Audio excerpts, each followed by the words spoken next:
यहाँ से नज़ारा बहुत खूबसूरत दिखता है, क्योंकि इसका देखो यहाँ पर आप बैठे हो, अब ये देखो व्यू कितना जोरदार दिख रहा है। बारिश के टाइम पे तो बहुत आनंद आता होगा। ये देखो ज़बरदस्त व्यू। आप दोस्तों बाबू आपसे क्या सवाल क्या पूछ रहा हूँ, एक आज की जो युवा पीढ़ी है ना, उनके लिए आप कुछ बोलना चाहते हो? युवा पीढ़ी आपके मतलब आपके अनुभव के आधार पर युवा पीढ़ी के लिए कुछ बोलना चाहते हो आप?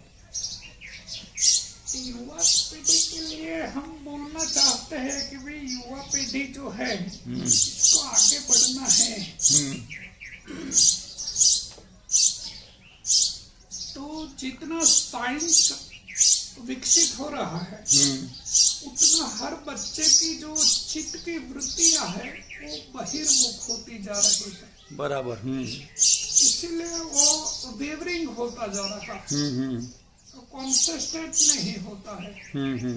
अपनी जो माइंड है, थॉट्स है, वो एकदम बहिर्मुख हो गया है। तो छोटे छोटे भौतिक सुखों के लिए अपनी एनर्जी को यूज करता रहता है। बराबर। जैसे कोई फोन ला के दे दो, जैसे मोटरसाइकिल ला के दे दो, मुझे टीवी चाहिए, गाड़ी चाहिए। ये जो भौतिक इंस्ट्रूमेंट है इसके पीछे ये पूरे दिन फोर्स भागता रहता है एनर्जी का। अगर जीवन में कुछ भी बनना चाहे तो वो बच्चे को मेडिटेशन करना पड़ेगा। बराबर। क्योंकि एकाग्रता जो मेजर नहीं होती है तो उसका कोई कैरियर नहीं है। बराबर। बच्चों को अपना कैरियर बनाने के लिए प्रथम पहला इसको जिस चीज की जरूरत है वो कॉन्सेंट्रेशन की जरूरत है। अगर जो उसने कोई लक्ष्य बना लिया, कोई गोल बना लिया कि मुझे बनना क्या है, और अपनी टोटल एनर्जी का जो फोर्स है वो एक बिंदु में केंद्रित करेगा तो उसको बोलते हैं लॉ ऑफ द अट्रैक्शन। बराबर। लॉ ऑफ द अट्रैक्शन का मीनिंग क्या है? तो जैसे मुझे ऐसी इच्छा हो गई कि भाई मुझे तुम्हारी घड़ी चाहिए, एक बात हुई कि मुझे चाहिए। हाँ। संकल्प हमारे में से उठ गया। अब जो संकल्प शक्ति का काम था मुझे घड़ी चाहिए, उतना ही। बराबर। अब वो शक्ति का रोल पूरा हो गया। अब दूसरी जो बात आती है एकाग्रता की बात आती है। तो मेरे में कितनी एकाग्रता है तुम्हारी घड़ी लेने की? 10%, 20%, 30%, 40%, 50%, 60%, 70, 80, 90, 100।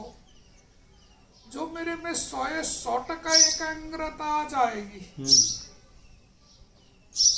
तो आपके सामने देखते ही आप मुझे घड़ी दे देंगे कि लो बाबू ये सप्रम भेंट, तुम्हें मुझे बिल भी नहीं देना है। बराबर, सही बात है। तो दूसरी बात है एकाग्रता की। और तीसरी बात है लॉ ऑफ द अट्रैक्शन। यानी कि जो हमने संकल्प किया था कि मुझे घड़ी चाहिए, वो साउंड का सिग्नल है। बराबर। और ये साउंड का सिग्नल घड़ी तक गया, फिर समाप्त हो गया। अब दूसरी बात आती है एकाग्रता की। तो अपने दूसरे टेप में 100% एकाग्रता हो जाएगी तो ये एकाग्रता के पैरामीटर में से जब हमारा साउंड का सिग्नल निकलता है तो ये इलेक्ट्रॉन सिटी में ट्रांसफॉर्म हो जाता है, इलेक्ट्रॉनिक सिग्नल में ट्रांसफॉर्म हो जाता है। बराबर। तो ये हमारा कॉन्शियस माइंड और सबकॉन्शियस माइंड है, दोनों के बीच में जो व्यवहार हो रहा है ये एकाग्रता का है। बराबर। जो हम साउंड का जो सिग्नल है हमारा इच्छा शक्ति, इसको हम विद्युत इलेक्ट्रॉनिक फ्रीक्वेंसी में ट्रांसफॉर्म कर सके तो ही वो चीज हमें हासिल होगी, जिसको विजुअलाइजेशन बोलते हैं। बराबर। तो पहला तो हमारी फ्रीक्वेंसी सोचने की मजबूत होनी चाहिए 100% फिर उस चीज को विजुअलाइजेशन करो, लाइव करो, और हर बार तुम्हारा में एक ही प्रोग्राम चलता रहना चाहिए। अगर जो तुम्हारे मन ने विषय को बदल दिया तो वो चीज तुम्हारे हाथ में नहीं आएगी, कोई दूसरे के हाथ में चली जाएगी, क्योंकि तुम्हारा मन जो जिस चीज पर कॉन्सेंट्रेट किया था वहां से तुमने उठा लिया और दूसरी चीज पर छोड़ दिया। बराबर। तो अब वो चीज तुम्हें नहीं मिलेगी, वो चली जाएगी धीरे। तो ऐसी तरह जो तुम्हारा मन विषय को बदलता रहा तो उसको कॉन्सेंट्रेशन नहीं कहते हैं। कॉन्सेंट्रेशन का मतलब क्या है? तो देखो इतनी सारी वनस्पतियां है, तब हम तुम्हें एक प्रश्न पूछ लेते हैं कि वो जो सामने वनस्पति है इसका क्या नाम है? ये जो सामने है, ये वाली बोल रहे हो? हमको देखो तो नहीं पता। तो देखो तुमने मुझे ये प्रश्न किया कि भाई मैंने कहा तुम्हें कि ये वनस्पति को देखो क्या नाम है इसका, तो आपने कहा कि मुझे नहीं पता। तो उसी टाइम तुम्हें ध्यान हो गया। बराबर। ध्यान तब हो गया कि जब तुम्हारे पास इस वनस्पति का कोई ग्रामर ही नहीं है, नॉलेज ही नहीं है, और हमने प्रश्न कर लिया है कि भाई बताओ ये वनस्पति कौन सी है, तो तू इसको टगर देखता रहता है। तो विजुअलाइजेशन पावर है तेरे पास देखने का, मगर सोचने का नहीं है। बराबर। और जब सोच बंद हो जाती है तो इसको मेडिटेशन है। बराबर। कहाँ ये स्टैच्यू की तरह खड़े रहते हो और दुनिया को बता रहे हो बाग में, लोग आते जाते भीड़ तुम्हें देख रही है और तुम स्टैच्यू की तरह बैठे हो और लोग समझ रहे हैं कि तुम बहुत ध्यानस्थ हो। अरे ध्यान का मतलब क्या होता है? बराबर। ध्यान का मतलब होता है जहाँ तुम्हारी मन की गति रुक जाए। तो तुम्हारी मन की गति तो वहां तक ही चल रही है जहाँ तुम्हें नॉलेज है। जब तक तुम्हें कोई चीज का नॉलेज है तब तक तुम्हारा मन एनालिसिस करता रहेगा। मगर जिस चीज का नॉलेज नहीं है तुम्हें, उस विषय तुम्हें दिया जाए तो ये ध्यानस्थ ही हो जाओगे तुम। ध्यान धरने की भी चीज नहीं है, ध्यान करने की भी चीज नहीं है, ध्यान तो हो जाता है। बराबर। जहाँ हमारी मन की गति बंद हो जाती है उस घटना का नाम है ध्यान।